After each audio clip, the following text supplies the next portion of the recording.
Yes. Bismillahirrahmanirrahim. Alhamdulillah wassalatu wassalamu ala Rasulillah wa ala alihi wa ashabihi wa man walah. Wa la haula wa la quwwata illa billah. Amma ba'd. Qala al-musannif rahimahullah ta'ala wa nafa'ana bil miqdarini amin. Al-mabahatsu tsaniya asyara. Pembahasan 12 fil qiyasi dalam masalah qiyas. Beliau mengatakan al-qiyasu, qiyas hujjatun adalah hujjah, dalil.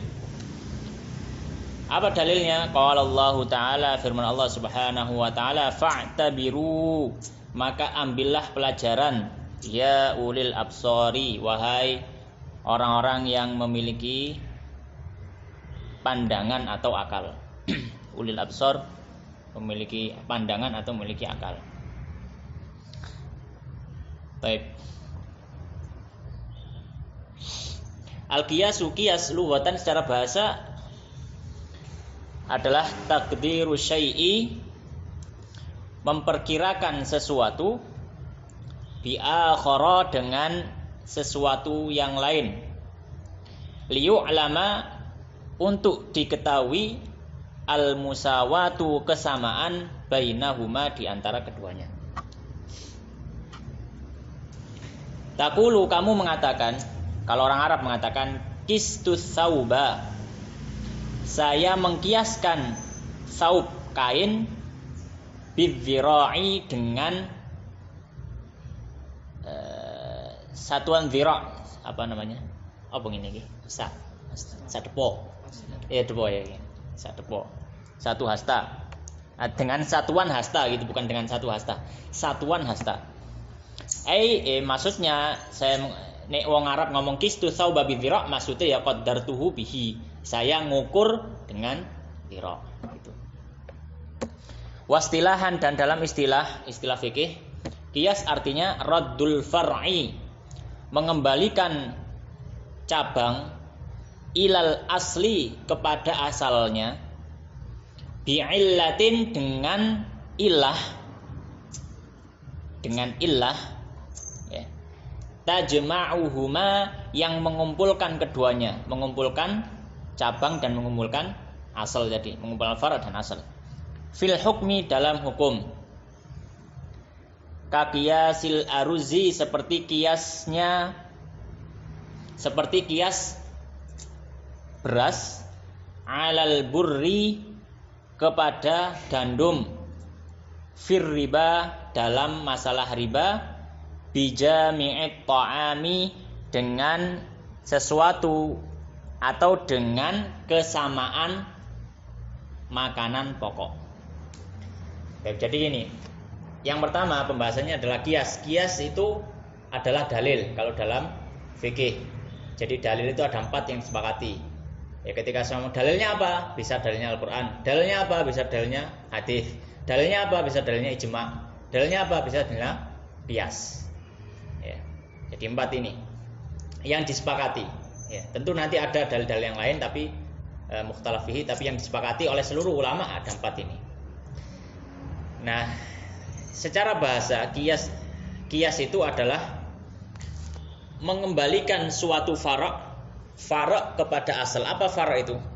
Far' itu adalah satu masalah yang tidak ada nasnya, nas hadis ataupun nas ayat. Kalau asal itu adalah sesuatu yang ada nasnya dari Al-Quran ataupun hadis atau yang semisalnya, ya. Itu far' dan asal. Yang ketiga adalah ilah. Ilah itu apa? Ilah itu alasan. Kenapa? Yang mana alasan itu mengumpulkan keduanya dalam satu hukum yang sama. Contohnya apa? Contohnya gini. Dalam hadis disebutkan, ya, al-burru bil burr wa syairu bis syair, ya, adz-dzahab bil-dzahab, fiddah bil-dhahabu bil-dhahabi, wal fiddatu bil fiddati, wal burru bil burri, wasyairu bis syairi, milhan bi milhin, dan seterusnya dalam masalah riba. Ya, dalam masalah riba. Jadi dalam masalah riba kan gini. Yang di dalam hadis disebutkan itu gandum, kalau dijual dengan gandum, maka itu termasuk komoditi riba, dan dia bisa jatuh riba kalau misalkan takarannya nggak sama.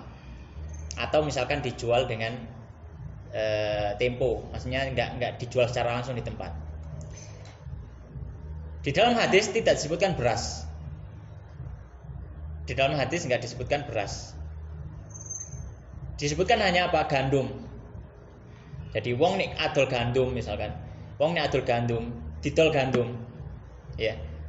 Jual gandum, membelinya menjual gandum untuk mendapatkan gandum. Jadi barter.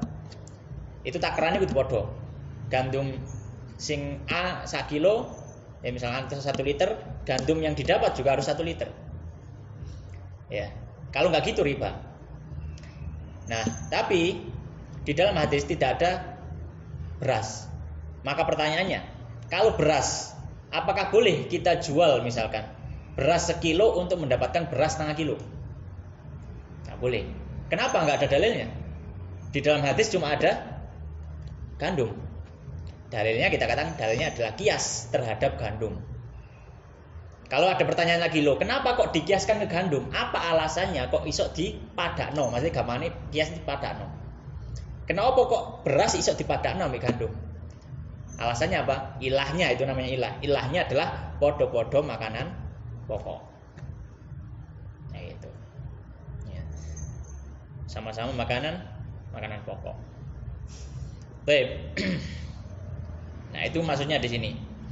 Jadi mengkiaskan beras kepada gandum dalam masalah riba. Kenapa? Karena ilahnya apa? Ilahnya sama-sama makanan pokok. Atau bukan makanan pokok ya, afwan. Ilahnya sama-sama makanan. Kalau dalam mazhab Syafi'i ilahnya sama-sama makanan. Gitu. Ilahnya sama-sama makanan. Tabuarkanuhu arba'atun, dan rukun kias ada 4. Al aslu yang pertama asal. Al asal tadi itu ya. Asal itu ya berarti satu hukum yang ada nasnya. Yang kedua wal far'u fara', cabang. Fara' ini maksudnya adalah suatu masalah yang belum ada nasnya. Wa hukmul asli, dan hukum dari asal. Ya, hukum dari asal, hukumnya harus ada asalnya tadi. Yang dikiaskan kepadanya itu. Wa illatu hukmil asli, dan harus diketahui juga illah. Illah itu adalah alasan hukum dari asal tadi. Wa huwa salah satu aksamin, dan kias itu dibagi 3. Yang pertama kiasul illah. Yang pertama adalah kiasul illah. Apa kias illah itu? Kias illah itu adalah wahwa, yaitu makanatil illatu. Ya, makanatil illatu, yang mana illah, ya, makanat yang mana al illatu illah fihi, dalam masalah ini, masalah kias ini, mujibatun, ya, mengharuskan lil hukmi, adanya satu hukum. Ya, mengharuskan adanya satu hukum. Ka qiyasid darbi, seperti mengkiaskan memukul, alat takfifi, pada ucapan uf. Takfif itu ucapan uf, gampangannya misuh gitu ya.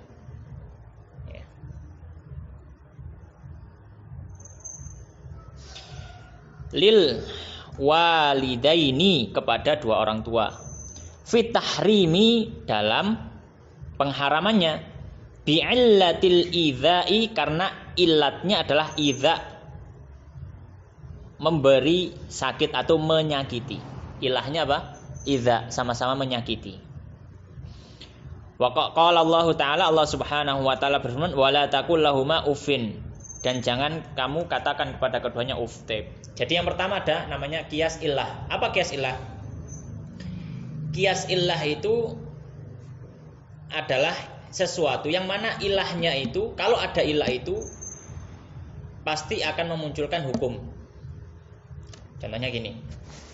Contohnya di sini adalah dalam ayat Allah Subhanahu wa taala mengatakan wala taqul lahuma uffin, dan jangan misui wong tuamu. Jangan misui wong tuamu, ya. Baik.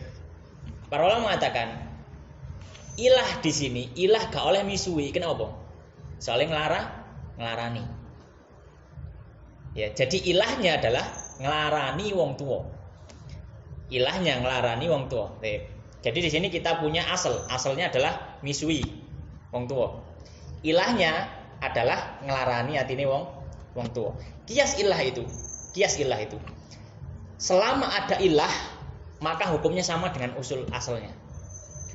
Jadi apapun sing nglarani wong tua hukumnya podo karo misuhi wong tua. Misuhi wong tua hukumnya haram, berarti apapun sesuatu hal yang menyakiti orang tua hukumnya juga sama haram. Jadi makanya di sini mukul haram, nyaduk haram, ya, dan seterusnya.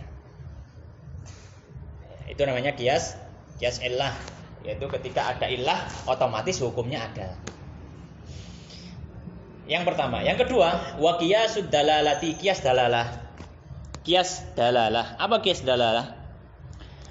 Wa qiyasud dalalati, dan kias dalalah wa huwa yaitu makanat, yang mana al-illatu illah fihi, dalam kias ini dalalatan menunjukkan alal hukmi kepada hukum, satu hukum, wala takunu, dan ilat tersebut tidaklah mujibatan mengharuskan lil hukmi adanya hukum.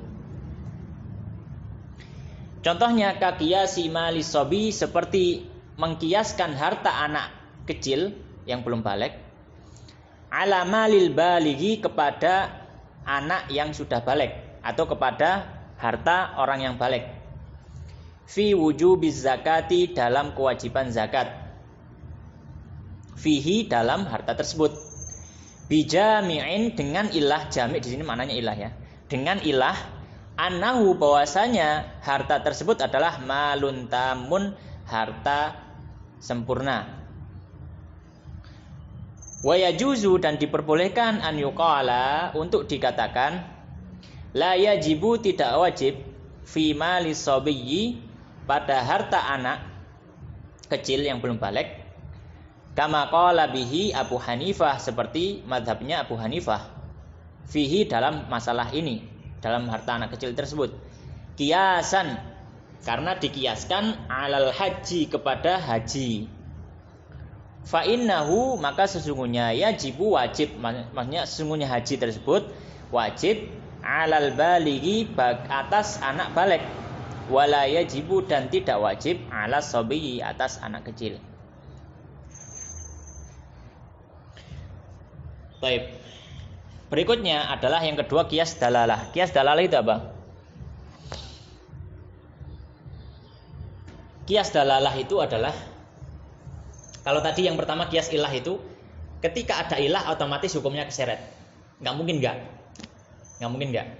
Jadi apapun perbuatan, apapun perilaku, kalau itu menyakiti orang tua, hukumnya sama dengan takfif, miswi. Ya, apapun itu. Nah, itu kias ilah. Kalau kias dalalah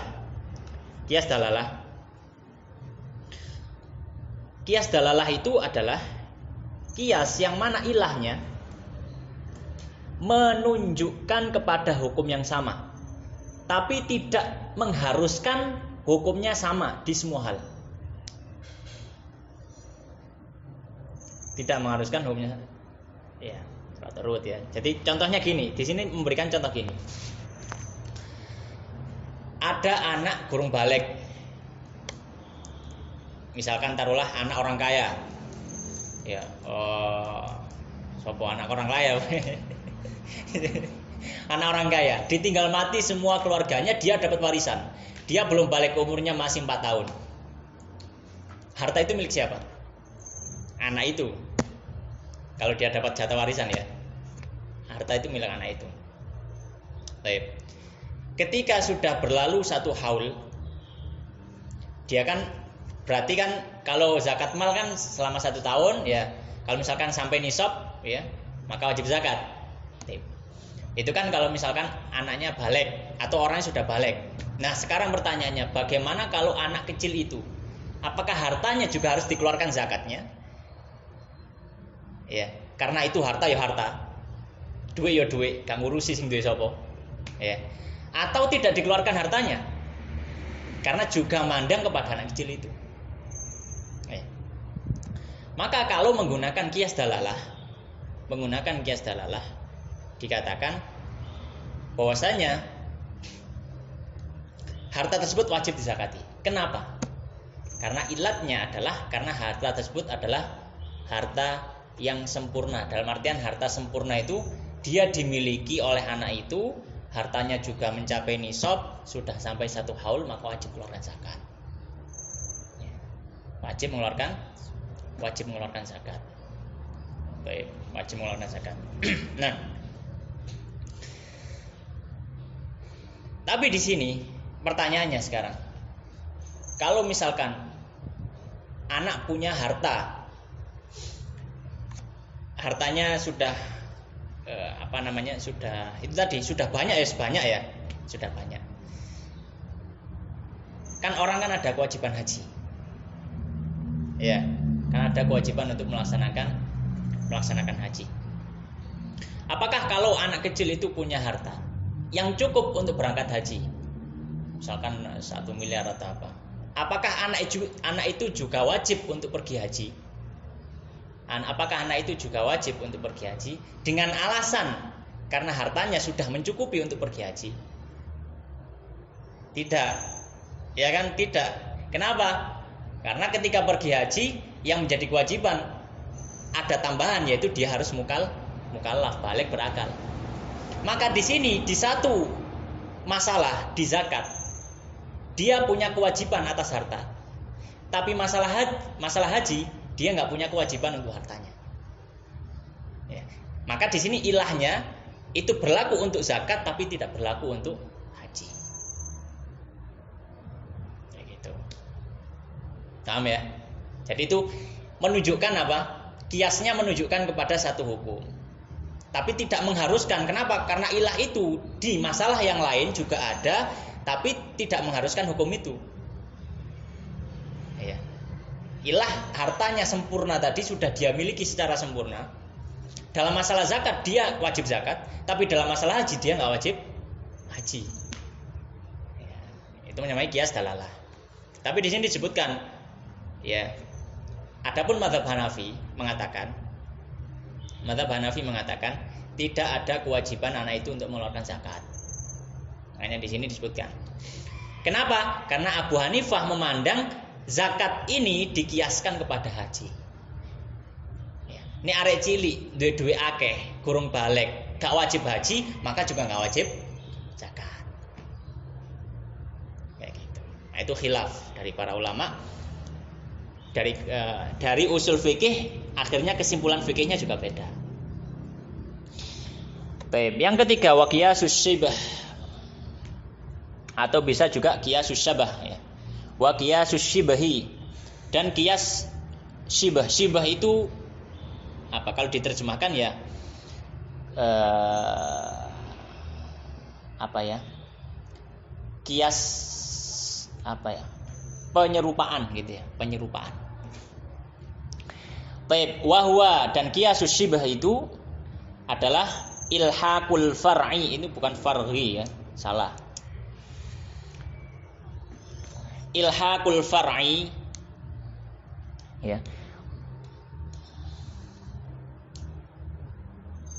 Ilhaqul far'i, membawa far'. Tadi tahu far' ya. Far' itu satu masalah yang belum ada nasnya. Membawa satu far'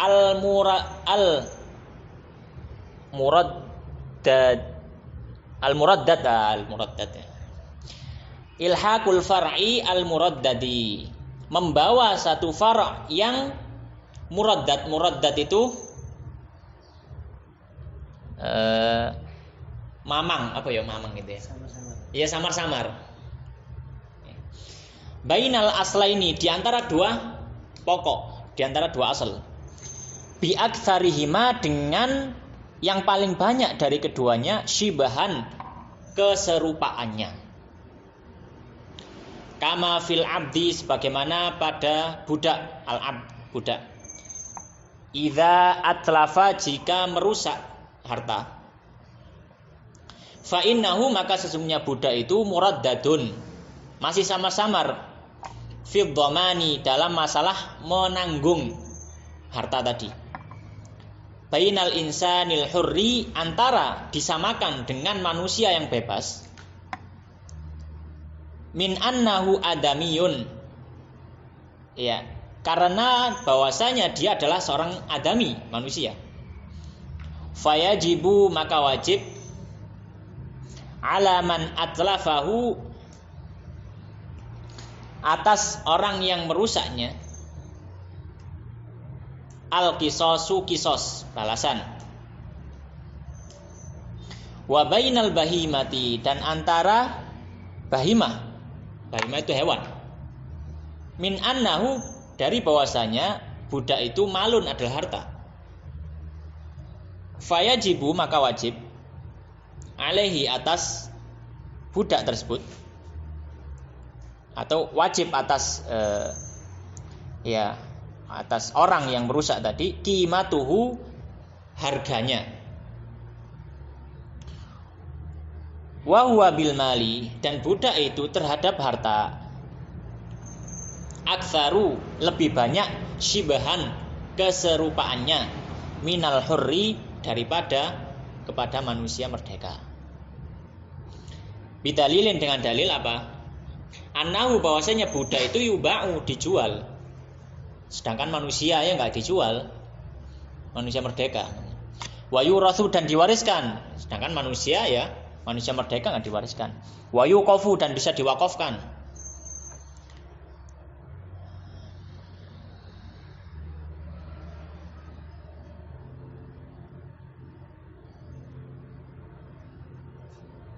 C.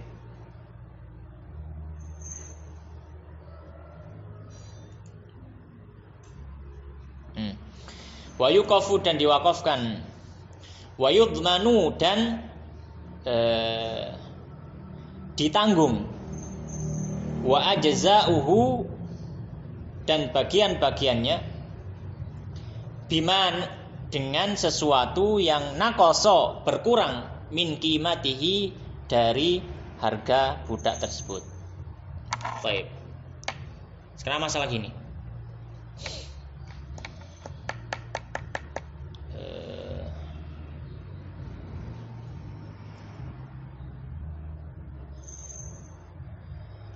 Baik.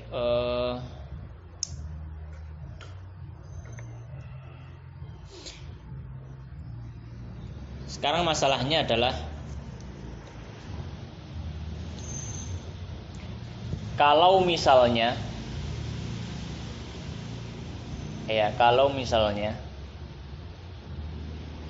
ada budak, dia membunuh orang. Ada budak membunuh orang.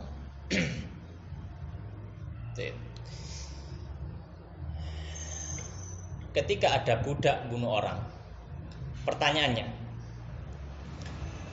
apakah dikisos atau tidak? Budak bunuh orang. Kalau sekarang ya sudah nggak tergambar sekarang budak, jangan piye. Nek ono budak mateni wong secara sengaja, apakah dia dikisos ataukah tidak? Khilaf. Ya. Khilaf. Kenapa? Alasannya khilaf kenapa? Karena masih bingung. Budak ini ikut apa hukumnya? Ikut manusia atau dia harta atau ya harta? Ya, budak ini dihukumi apa? Dihukumi menungso, tak dihukumi kewan gitu loh. Karena kewan itu ya harta. Jadi kalau gini misalkan, kalau ada hewan, kita punya hewan. Ya, kita punya hewan. Hewan kita bunuh orang. Apakah hewannya dikisos? Apanya hewannya harus dibunuh? Enggak. Ya paham ya? Enggak. Tapi kalau ada manusia bunuh manusia yang lain, misalkan seorang muslim bunuh muslim yang lain, maka ada kisos. Dia dibunuh, ya. Berarti budak ini mirip dengan siapa? Apakah mirip dengan manusia? Otomatis kalau dimiripkan dengan manusia, kalau bunuh orang dia juga dibunuh. Atau dimiripkan pada hewan. Berarti kalau bunuh orang juga nggak dibunuh. Ya. Kalau bunuh orang dia nggak dibunuh. Ya. Tapi apa? Tapi ya ini sayyidnya yang menanggung menanggung menanggung dendane gitu loh. Nah, ini namanya qiyas syabah. Kenapa? Karena budak ini di satu sisi dia ada kemiripan dengan manusia. Kenapa? Karena wujudnya manusia. Kan gitu. Tapi di sisi lain dia itu bukan manusia. Nah, kenapa bukan manusia? Karena pertama dia bisa dijual belikan. Kan gak oleh sampean moro-moro adikmu kok dol kan gak oleh. Nggak boleh dijual beli. Tapi budak ini boleh dijual belikan, boleh. Diwariskan. Kalau mati yang milik budak, budaknya diwarisi oleh anak-anaknya atau ahli waris. Yang ketiga, dia bisa diwakafkan. Bisa diwakafkan. Jadi misalkan saya wakafkan budak saya untuk membersih Masjid Nabawi misalkan. Maka boleh budak itu ya kerjanya cuma membersihkan Masjid Nabawi, sudah diwakafkan. Bisa diwakafkan, ya, bisa diwakafkan. Ya. Dan kalau misalkan kalau misalkan ada kerusakan pada misalkan kalau dalam jual beli kan, kalau misalkan ada cacatnya atau apa kan boleh dikembalikan atau dia mengganti rugi. Sama juga budak seperti itu. Intinya bisa dijual belikan, boleh ya. Maka para ulama mengatakan, ya, dari sini para ulama mengatakan budak ini lebih ke arah bahimah. Maka kalau dia bunuh orang, dia nggak dikisos. Kalau dia bunuh orang apa? Dia nggak dikisos. Tapi tuannya bayar kepada keluarga yang terbunuh, seharga budak itu. Misalkan dia beli budak itu harganya 10 juta. Maka ketika budaknya bunuh orang, otomatis keluarga terbunuh punya hak kan untuk melapor. Maka budaknya nggak dibunuh, tapi si pemilik budak bayar kepada si keluarga terbunuh 10 juta harga dari budak itu. Kayak gitu. Ya, jadi ini namanya qiyas syabah, menyerupakan budak kepada hal itu. Kalau budak mati itu berarti gimana? Apa boleh kayak dibuang aja? Dulu nggak boleh. Budak mati nggak dibuang saja. Ya, budak mati ya dilihat dulu budaknya apa, budaknya muslim ya dihukumi seperti orang muslim. Itu dalam kasus ini. Per kasus beda. Ya. Misalkan budak mati, ya apakah dibuang begitu saja sebagai binatang? Enggak. Kalau dalam masalah itu maka enggak. Maka dia lebih dekat kepada adami, pada manusia, karena urusannya sudah masuk dalam ranah ibadah. Kalau ini kan dalam masalah muamalah dengan sesama manusia. Makanya apakah budak kalau gitu tidak wajib sholat? Enggak, budak tetap sholat gitu. Kayak gitu. Kenapa? Karena dalam hal ini dia lebih dekat kepada manusia. Tapi kalau dalam masalah muamalah dia lebih dekat kepada hewan. Itu namanya syibah. Taib. Al-mabahats ats-tsalitsah asyara. Pembahasan ke-13 fil ijtihadi wal ittiba'i wat taqlid. Dalam masalah ijtihad, ittiba yang mengikuti ittiba ya. Taklid dan taklid. Taklid itu nanti ada ya. Ada penjelasannya. Taib. Yang pertama al-ijtihad. Apa ijtihad itu? Al-ijtihadu artinya adalah badzulul wus'i, mengupayakan kemampuan. Badzulul wus'i kemampuan ya. Mengupayakan kemampuan fi naili hukmin, dalam mendapatkan hukum syar'i. Dalam mendapatkan hukum syar'i. Bi tariqil istinbati, dengan jalan istimbat. Tahu istimbat ya? Istimbat ya mengorek-orek gitu loh, mengorek-orek hukum lah. Minal kitab, dari Al-Qur'an, was sunnati, dan sunnah hadis. Wasmul fa'ili, dan nama orang yang melakukan ijtihad, minhu, darinya adalah al-mujtahidu, namanya mujtahid. fi'ilnya namanya ijtihad, fa'ilnya mujtahid. Ijtihada yajtahidu ijtihadan wa mujtahadan fahuwa mujtahidun. Itu ijtihad. Kalau ittiba' apa sekarang? Wal ittiba'u ittiba' huwa dia adalah qaulil qaili qabulu qaulil qail, menerima ucapan orang yang berucap. Qail fa'il dari qaul.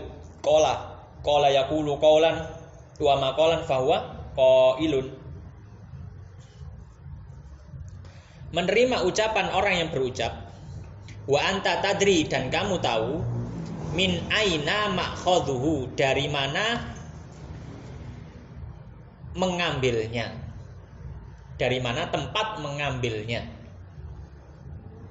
Makanya tempat mengambilnya di sini dari mana dalilnya gitu loh. Wasmul fa'ili minhu, dan nama fa'il dari ittiba adalah muttabi'un, muttabi'. Ittaba yattabi'u ittiba'an wa muttaba'an fahuwa muttabi'un. Sekarang taklid. Apa taklid? Wa taqlidu, dan taklid qabulu qaulil qail, menerima ucapan orang yang berucap. Wa anta la tadri, dan kamu tidak tahu, min aina ma'khadhuhu, dari mana dia mengambilnya, dari mana tempat mengambilnya. Ma'khad, tempat mengambilnya. Wasmul fa'ili minhu, dan isim fa'il dari taklid adalah muqallidun. Qallada yuqallidu taqlidan wa taqlidan taqlidatan taqlad, taqladan tiqladan muqalladan fahuwa muqallidun. Wal ijtihadu fid din, dan ijtihad dalam agama matlubun, diminta. Wa kadzalikal ittiba'u, demikian juga ittiba'. Wa taqlidu fid din madmumum, dan taklid dalam agama madmumum, tercela. Ya. Tapi di sini sebenarnya ada perincian. Apakah semua taklid itu berarti tercela? Banyak orang nggak tahu dalilnya. Apakah itu tercela? Paham ya? Orang mengamalkan satu amalan tapi nggak tahu dalilnya. Apakah itu tercela? Tidak semuanya. Karena manusia dibagi-bagi. Ada yang namanya alim, ada yang namanya awam. Ada yang namanya alim, ada yang namanya awam. Kalau orang yang alim dan mampu untuk melakukan ijtihad, maka dia berijtihad. Iya. Tapi kalau orang awam yang tidak mampu untuk berijtihad, maka dia tidak dituntut untuk berijtihad dan mengetahui dalil. Cukup dia bertanya kepada orang yang dia yakini punya ilmu dan diamalkan, cukup. Kenapa? Karena kalau misalkan setiap orang dibebani tahu dalil, ya, dari yang kuliah agama S3 sampai Sinang Sawah kudu dalile, maka ya agama nggak akan jalan. Kalau nunggu dalil ya, agama nggak akan jalan. Ya. Kadang wong ya guys maca Quran, maca Qurane guys apa mana tulisan Arab itu. Dalilnya apa piye? Ya enggak tahu dalilnya. Maka enggak semua taklid itu tercela. Ya. Kalau taklidnya orang awam itu harus, bukan cuma boleh, harus. Kenapa kok harus? Dalilnya apa? Fasalu ahla dzikri. Ketakok wong sing ngerti. Ya, ini gak ngerti ya takok sing ngerti. Nah, apakah ketika ditanya itu yang jawab harus menunjukkan dalilnya? Ya enggak harus juga. Enggak harus juga. Kenapa? Soalnya dia orang awam. Kalau tuh disebut dalilnya, dia juga nggak tahu sisi pendalilnya dari mana. Sisi pendalilnya dari nggak tahu. Jadi cukup dijawab saja. Makanya kalau dalam fatwa-fatwa, namanya delok fatwa Dewan Fatwa ini atau fatwa negeri mana, fatwa MUI, fatwa Saudi, fatwa Mesir dan sebagainya. Ketika jawab, Syekh, apa hukumnya ini? Jawab ya, oh ini nggak boleh. Sudah gitu aja. Iya, ya mungkin kadang disebut juga dalilnya, tapi kadang juga sering disebut dalilnya, nggak disebut dalilnya. Ya, itu nggak boleh. Kita tanya misalkan ke ustadz misalkan, atau ke syekh, kadang saya jawab, oh nggak boleh seperti itu, hukumnya haram. Tapi nggak tahu, beliau nggak disebut dalil, kayak gitu. Jadi kalau misalkan taklidnya dari orang yang mampu untuk berijtihad, ya, penuntut ilmu, maka ya tidak boleh. Tapi kalau taklidnya dari orang yang tidak punya ilmu ya bahkan harus kadang. Baik. Di sini disebutkan ayat-ayat. Qala ta'ala, Allah Subhanahu wa ta'ala, walladzina jahadu, dan orang-orang yang bersungguh-sungguh, fina, pada kami, lanahdiyannahum, kami akan tunjukkan mereka subulana, jalan kami. Wa qala Nabi, dan berkata Nabi sallallahu alaihi wasallam, idza ijtahada, jika berijtihad al-hakimu, seorang hakim, fahakama, maka dia memberikan hukuman, fa asaba, dan dia benar, falahu, maka baginya ajron, 2 pahala. Wa idza hakama, dan jika dia memutuskan hukum, fa akhta'a, kemudian salah, falahu ajrun wahid, maka baginya 1 pahala. Al-Bukhari. Wa qala ta'ala, Allah Ta'ala, ittabi'u, ikutilah ma unzila ilaikum, apa yang diturunkan pada kalian, min rabbikum, dari Rabb kalian. Wa qala ta'ala, dan Allah Subhanahu wa ta'ala berfirman, wa idza qila lahum, dan ketika dikatakan kepada mereka, ta'alau, kemari, ila ma anzalallah, kepada apa yang Allah turunkan, wa ila rasul, dan kepada rasul, qalu, mereka mengatakan, hasbuna, cukup bagi kami, ma wajadna, apa yang kami dapati, alaihi, atasnya, abaana, bapak-bapak kami. Awalau kana abahum, apakah kalau sekiranya bapak-bapak mereka itu la ya'lamuna, tidak mengetahui syai'an, sesuatu pun, wala yahtadun, dan juga tidak mendapatkan petunjuk. Wa qala ta'ala, dan Allah Ta'ala, bal qalu, bahkan mereka mengatakan, inna wajadna, sungguhnya kami mendapati abaana, bapak-bapak kami, ala ummatin, atas satu ummah di sini maksudnya atas satu masalah, atau atas satu agama ya. Ummah ini maknanya din. Wa inna, dan sungguhnya kami, ala atharihim, di atas tinggalan mereka ya, di atas warisan mereka, tinggalan mereka, muhtadun, mendapatkan petunjuk. Baik, nah, ini adalah akhir dari bagian usul fikih dari kitab apa ini? Mabadi awaliyah. Wallahu ta'ala a'lam.